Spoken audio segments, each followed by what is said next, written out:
Apple's next flagship is shaping up to be one of the most talked about releases in years.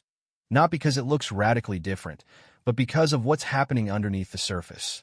The iPhone 18 Pro Max is rumored to bring some of the most substantial internal and structural changes Apple has made in a long time. And once you understand everything coming, it becomes clear why this generation matters so much more than a typical yearly refresh. The most immediate talking point surrounding this device is pricing, and it is not a small increase. Reports suggest the flagship model could see a price hike of up to $400 compared to the outgoing generation, pushing the starting price of the top configuration close to $1,600. This is not baseless internet chatter. It comes from supply chain tracking, rising costs tied to next-generation chip manufacturing, and a global spike in the price of mobile memory components like RAM and storage. With the official announcement expected within the next couple of months, buyers need a full picture before deciding whether this year's upgrade is worth the investment. As Apple's annual autumn event approaches, the usual pattern will follow: a keynote presentation, a short pre-order window, glowing and critical reviews from major outlets, and long lines outside flagship retail stores on release day.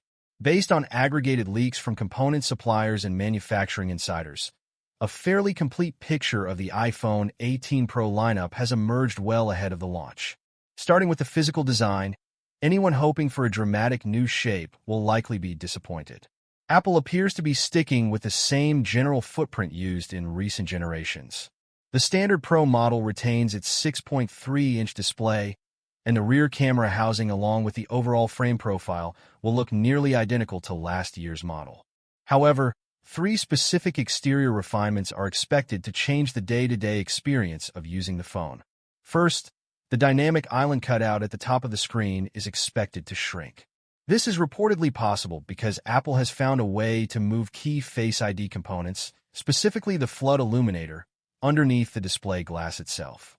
The result is a smaller pill-shaped cutout, something users will notice immediately every time they unlock the phone or watch full-screen video content. Second, the rear glass finish is being refined. The section surrounding the MagSafe charging ring is shifting toward a single, unified frosted texture, removing the two-tone contrast that has been present on recent Pro models. It is a subtle change, but it makes the back of the phone look cleaner and feel more consistent when held. Third, the color lineup is getting a refresh. The headline color this year is expected to be a deep, dark cherry finish, joined by more traditional options such as light blue, slate gray, and silver. Meanwhile, popular shades from previous generations like bright orange and deep blue are reportedly being phased out entirely. Dark cherry is a bold choice for Apple, and it could end up being one of the most talked about finishes the company has ever released, for better or worse depending on personal taste. Moving beyond the exterior, the display technology itself is getting a genuine upgrade. Apple is reportedly moving to LTPO Plus panels, a step up from the LTPO screens used in current models. The primary benefit here is a significant reduction in power consumption.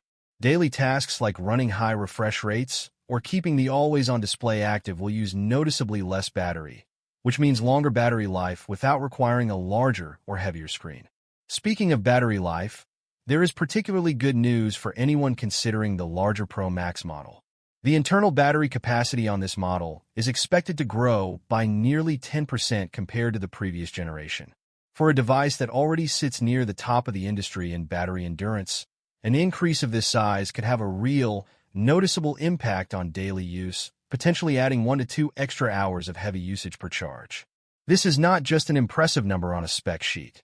It fundamentally changes how comfortable users can feel leaving the charger behind for a full day, whether that means a long work day, a day of travel, or heavy content consumption. Naturally, there is a small trade-off that comes with a larger battery cell. The Pro Max is expected to be slightly thicker and heavier than the outgoing model, since packing an extra battery capacity requires additional physical space inside the chassis. For anyone who prioritizes the thinnest, lightest possible device, this added bulk might be noticeable. But for the much larger group of users who regularly run low on battery before the end of the day, trading a small amount of thinness for several extra hours of use is likely to be an easy decision. On the camera front, Apple is reportedly introducing one of its most significant hardware changes in years. a variable aperture system on the main 48-megapixel sensor, available on both Pro models.